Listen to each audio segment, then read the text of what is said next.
If you're looking to fulfill your demonic obsession, then you're in the right place.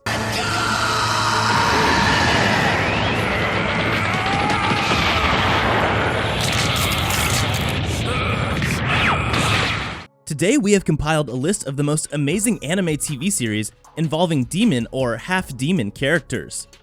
So welcome back to Animeology, and today we will show you the top 10 anime where the main character has overpowered demon powers.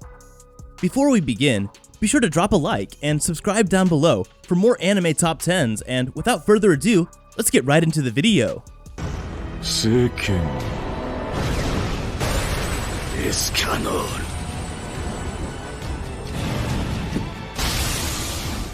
Number 10. Ruka, Braves of the Six Flowers.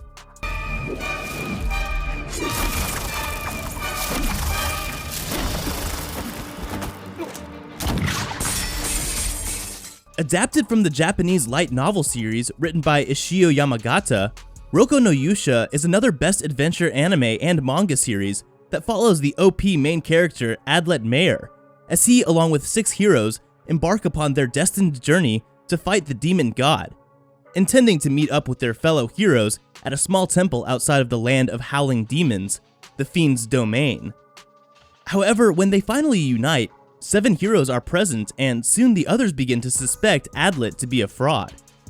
Now on the run, Adlet must utilize his unique skill set and wit in a fight for his life to identify which member of the group is the true imposter before it's too late. Ruka, Braves of the Six Flowers is an incredibly enjoyable anime. It's clever. It never feels repetitive. Every episode has its own new content for the watcher to explore through and think. Number 9. Nora, Rise of the Yokai Clan.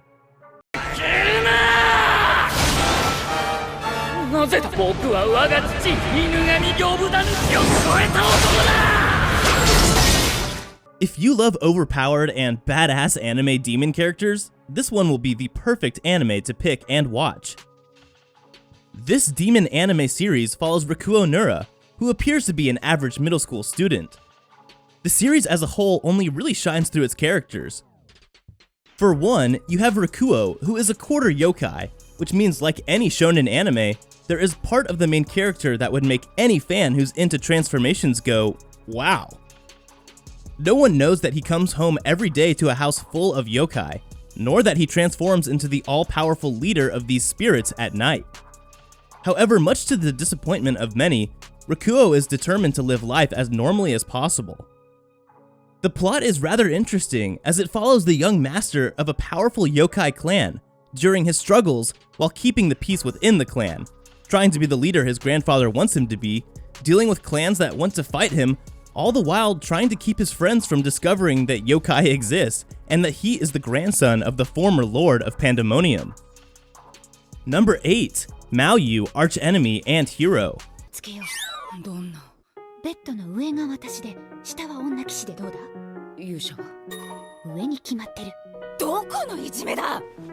This is absolutely one of the best, heartwarming demon-human romance anime series you'll ever watch.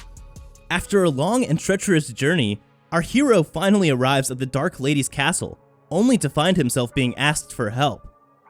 The hero explains how the war that the demons have brought upon the humans have killed thousands and put more in misery.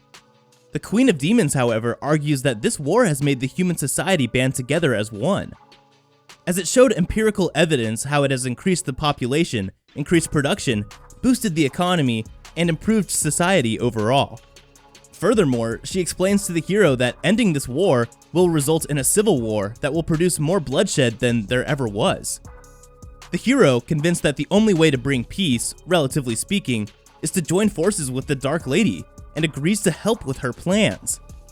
Maoyu, Archenemy and Hero is one of those animes where, although it is enjoyable to watch, there seems to be too many issues to really give it a high recommendation. Maoyu draws you into its grand plot and characters, however, they really fail to develop primarily due to it only being a 12-episode anime. And at number 7, Man Crybaby.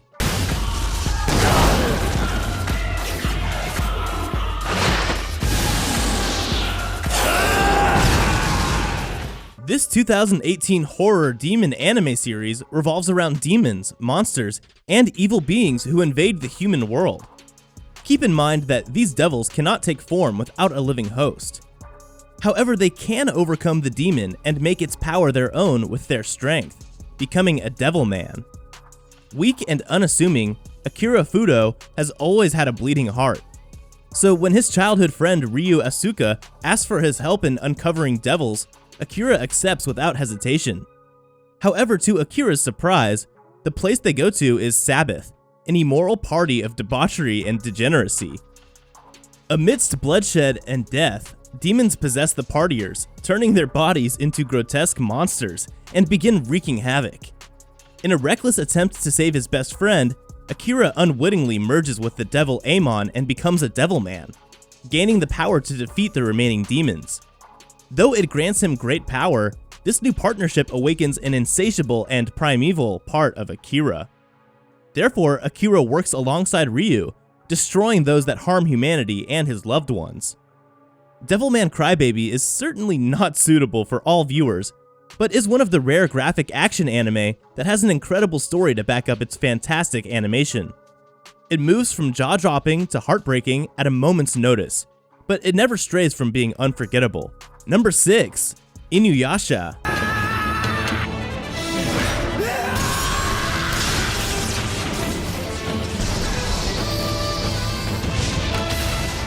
For many anime fans growing up in the early 2000s, Inuyasha was more of a teenage heartthrob than bloodthirsty demon.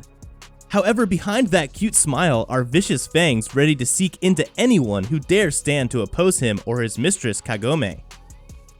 Wielding his mighty demonic blade, Tessaiga, Inuyasha is able to fend off other demons with ease and challenge Master Sword fighters with aggressive power. With his more primal, demonic powers, he's also gifted with superhuman strength and senses, showing foes what the Inu in his name means with his hound-like rampages. With the added bonuses of being able to weaponize his blood and transform into a full-fledged demon, he's constantly proving why he's one of the most infamous beasts in anime. If I had one thing to say about Inuyasha, it's that it's one of the best shows I've ever watched in my life. Many Saturday mornings, I would wake up early just to watch Inuyasha, as it was the last show showing on Aniplex and thus a bit late into the morning, around 8 AM. I would set an alarm just to wake up to watch it. The story is amazing, character development was executed perfectly, and it's just an all-around amazing series. Honestly, any anime fan should see this series at least once in their life. It's one of those classic anime that is basically a staple in the industry. If you're an anime fan or just starting to get into anime, go watch this show. Number 5. Yu Hakusho, Ghost Files.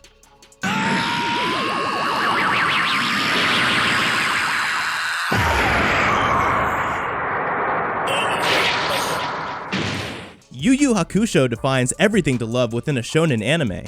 It has stoic characters, epic fights, tons of tournaments, and plenty of power moves. Even as its heroes get stronger, it revels in the idea that there's always a stronger beast somewhere in the underworld. However, no one has surpassed the likes of the most powerful demon king of old, Raiden, a demon who embodies the same balance of rage and sincerity as Yosuke, but with a more infamous degree. If he hadn't gone cold turkey on eating humans, Raiden would have outclassed his demon king peers instead of just being on their level. It has everything right going for it and is a good example of an anime done right. The best part about Yu Hakusho is that it has no filler episodes and gets straight to the point even with 112 episodes. Yu Hakusho is very actiony, supernatural, comedic, and serious and dark when needed. And at number 4, Fairy Tail.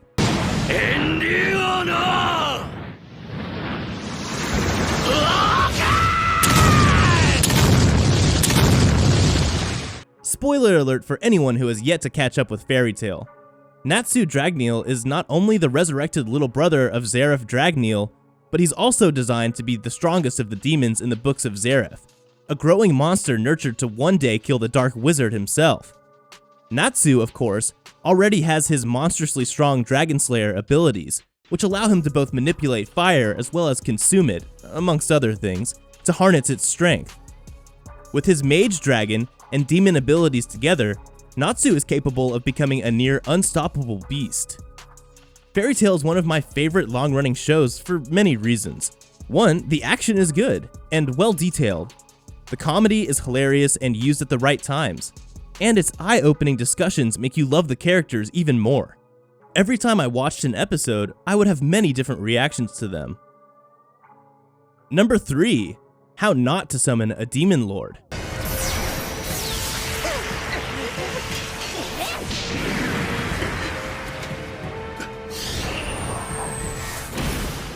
Nowadays, a season cannot pass without a new isekai anime doing the rounds. Sword Art Online opened the floodgates and the outpour refused to slow down. This trend has produced many solid shows, but the mere mention of an MMORPG can be enough to deflate anyone's enthusiasm. In most ways, How Not to Summon a Demon Lord is a standard isekai anime. An otaku with non-existent social skills who spends every waking moment portraying a powerful sorcerer named Diablo in an online game, Sakamoto Takuma suddenly finds himself trapped in a fantasy world due to being summoned by two girls seeking to enslave a demon lord. Stuck in the persona of his overpowered MMORPG character, Diablo accidentally reflects the spell and the girls become his slaves. As they set out to find a way to lift the incantation, Diablo's abilities attract the attention of various other girls and dangerous organizations. How Not to Summon a Demon Lord is not devoid of action or drama, but comedy is definitely given precedent. Taking a page from Overlord's book, the humor tends to revolve around the fact that Takuma is essentially a con artist. How Not to Summon a Demon Lord is an entertaining mix of fantasy adventures and comedy. The characters all have great personalities, and it's a joy to watch them interact with each other, as well as team up to take down monsters for quests and so forth. At number 2, Beyond the Boundary.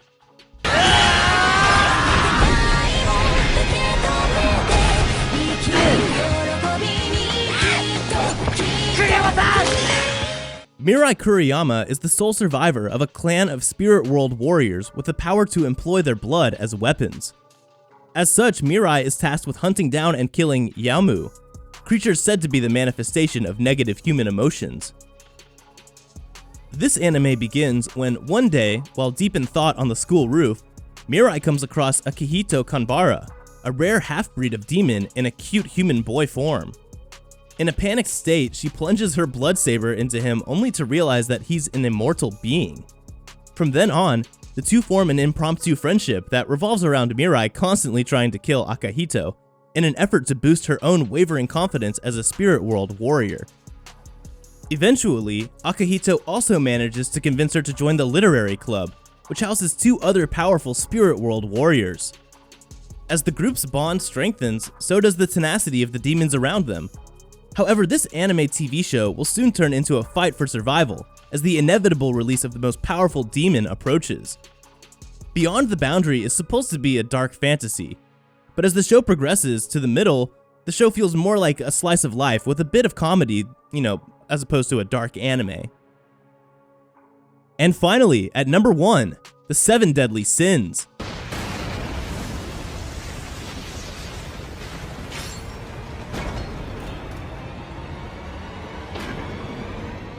Well, everything in this anime is about demons. The story depicts the feared yet revered Holy Knights of Britannia, who use the immensely powerful magic to protect the region of Britannia and its kingdoms. However, a small subset of the knights supposedly betrayed their homeland and turned their blades against their comrades in an attempt to overthrow the ruler of Lyoness. They were defeated by the Holy Knights, but rumors continued to persist that these legendary knights, called the 7 Deadly Sins, were still alive. 10 years later, the Holy Knights themselves staged a coup d'etat, and thus became the new, tyrannical rulers of the Kingdom of Lyoness. Nanatsu no Taizai is an anime series that follows the adventures of Elizabeth, the third princess of Lyoness, and her search for Meliodas, the overpowered main character with demon powers. So, with his help, she will not only take back her kingdom from the Holy Knights, but also seek justice in an unjust world. There's good animation, good scenery, and nice action to top it all off. The characters are well done, though they're not anything groundbreaking for animes in general. Seven Deadly Sins is a solid watch, and you should probably check it out whenever you can. After all, it is on Netflix.